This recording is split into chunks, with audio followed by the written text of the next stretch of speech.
Good evening, everyone. It's wine o'clock here at the Wineman's. And what better wine to drink on a Sunday than the Bonsai Shiraz from Berton Vineyards?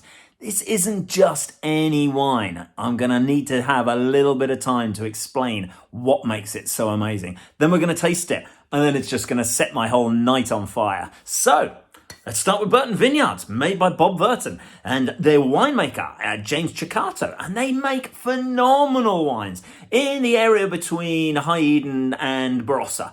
And the thing that makes the Bonsai Shiraz so amazing, one of the things, because there's a number of things that go into wine. It's basically soil, people, rainfall, sunshine, all sorts of different things that go into making the actual wine itself. Now, this comes from podozoic soil. And you think, what the hell is podozoic soil? It's basically soil with a hell of a lot of quartz in there, lots of stones, but very little nutritional value for growing anything. So Bob, being Bob, and he is an amazing winemaker, an amazing grower, thought, well, the hell with all of that. I'm going to start planting some Shiraz there. So they put it down and they planted it and let it grow, and they looked at it year after year after year. And they kept going, this is not working. The vines, they're just not growing properly. They just look like little rootlings. That was after 5 years. Everything still looked bad. So they thought, well, maybe this soil is too much. Maybe we just won't be able to make wine out of it. But lots of determination, they continued. And then suddenly the vines started to produce. Their roots had gone down so deep, they were hunting. They said, we need nutrition, we need water, we need to be able to survive. And so they did. And when you get a vine that works that hard to survive, the resulting product that comes out is often amazing. The Bonsai Shiraz is one of those amazing products to actually come out of such a stressy environment. So let's open this, see what we've got. Proper stealth enclosure, absolutely beautiful, really, really good. It shows that you can get outstanding wines matured in stealth enclosure. Stealth enclosure, as I mentioned in a previous video, is different to screw cap. So let's have a look at this. Look at those colours. They just sing in the glass. Look, it's so beautiful. So this is going to be intense. Now, ideally, with a wine of this quality and of this strength, 14.5%, you should allow it to breathe for a while, or you should decant it. That's what I would normally do. But as we're just going to taste it tonight, I've just poured it. Now, I haven't even brought it to my nose, and I can already get the aromas. I mean, they're just jumping out at me. And this is going to be an intense wine. I know it is. And I've tried it in many, many years. This is the 2017 vintage. So I'm really looking forward to trying it. Oh, God. It's got white pepper. It's got cassis. It's got blueberry. It's got blackberry.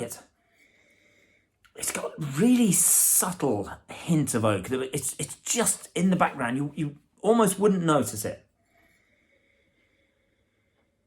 Oh, it's got plum. It's got licorice. It's got, the oak is definitely, as it's breathing more, the oak is now becoming out of the glass a little bit more.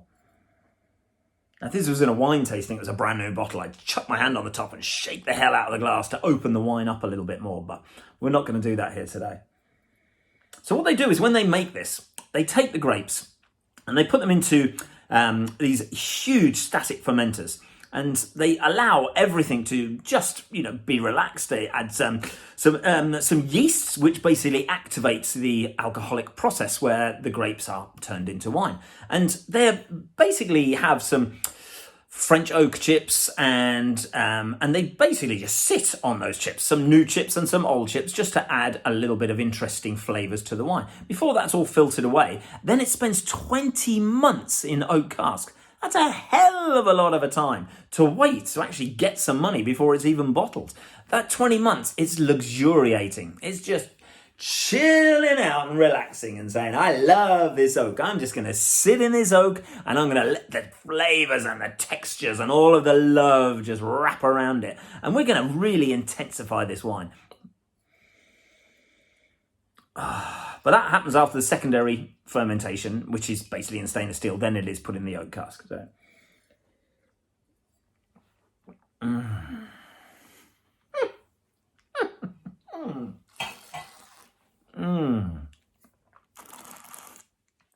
Oh, oh my God. This is a huge Aussie rugby player just smashing into you. Just going, "Wah, give me your taste buds. I want to throw them around the place." And it's muscular. It's got, oh my God, it's intense violet. The tannins are fine, but they're firm at the same time. It's got a huge licoricey outlook to it, and it's almost, it's got a clove characteristic. It's got that lovely spice that kicks in. This is going to go amazingly well with a big, slow-cooked braised steak, something like a lamb shank or something like that. I mean, it's a huge wine, but it's not so muscular that you can't drink it on its own. It's really refined, really elegant, and it's a beautiful one. It won gold recently at the Shiraz Masters. That's for the 2017 vintage, and that shows how great this wine is. I mean, it's got the plum and the cherry and the white pepper. I mean, I've got to go back and have some more.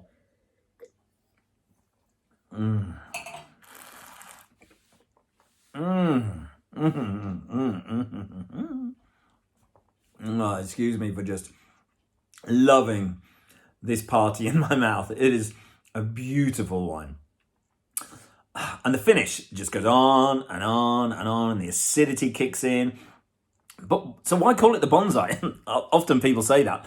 Well, basically, they realise that those little rootlings that weren't really growing, they just look like little bonsai trees. And someone just chucked that comment in and said, yeah, little bonsai trees. Yeah, you won't get any wine out of those. But wow, isn't this amazing? So very limited production. Because obviously you don't get an awful lot of grapes out of little bonsai vines. But because of that limited production, the quality is absolutely through the roof. Now, I know I always say I highly recommend wines, but I can't recommend this wine enough. It's an amazing wine. It is in my taster case for this particular month, the Anti-Wine Club taster case, which gets you 7 of Bob's amazing reds or 7 of his whites. Or you can buy a case of red and white. Because, why not? Who says wine cases should be 6 or 12 bottles? We said, the hell with that. Let's do 7. Why not? Anyway, that's it for tonight. I'm going to go off and I'm going to think what I'm going to cook for this evening to have with this amazing wine. And I'm going to let it breathe and I'm going to go back to it throughout the evening. I'm going to see how much it's developed. Absolutely get some of this. Get some of it fast. Enjoy it. Maybe get a taster case and try all of the different Shiraz and various other wines that Bob does and see for yourself how amazing these are. Cheers.